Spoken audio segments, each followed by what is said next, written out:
Tous les conseils ne sont pas à valider d'emblée et dans la totalité.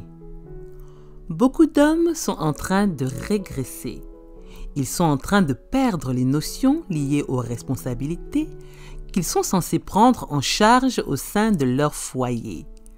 Ils sont en train de se soumettre à l'inversement de l'ordre divin que le système de ce monde est en train d'amplifier. Je dis cela car nous remarquerons que certaines personnes, par exemple, imposeront aux femmes d'être totalement indépendantes, en sorte que lorsqu'un homme cherchera à se marier, il s'attendra à ce que la femme soit complète, c'est-à-dire qu'il s'attendra à ce qu'elle soit obligatoirement véhiculée, qu'elle ait obligatoirement un travail et de surcroît un bon salaire, qu'elle soit aussi, pourquoi pas, propriétaire d'un appartement ou d'une maison. Être indépendante en soi n'est pas mauvais du tout, mais à quel niveau ? Il est fort probable qu'une femme trop autonome ou trop émancipée fasse abstraction de la soumission qu'elle est censée faire preuve envers son mari.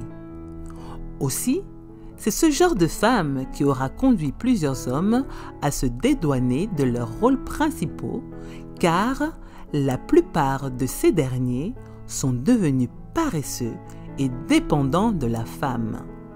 Ils sont, si je puis dire, en train de faire un déni de la responsabilité qui leur a été confiée.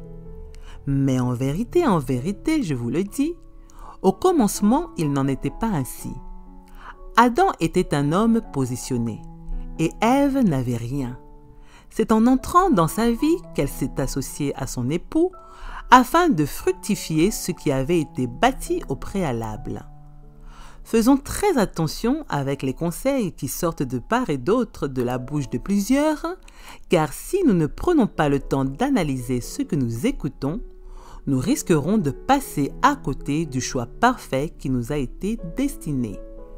Certes, à chacun ses choix, à chacun ses convictions.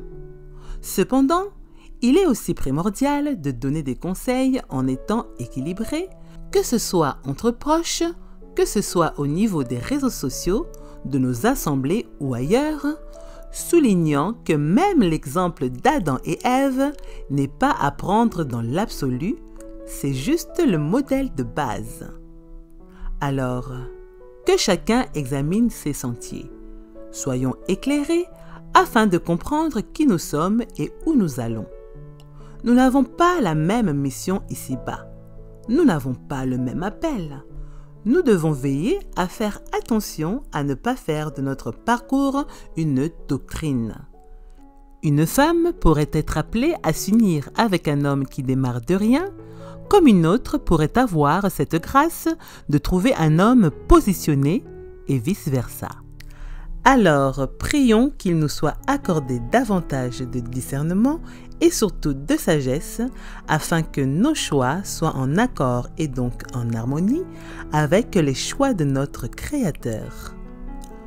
Que l'Éternel vous bénisse.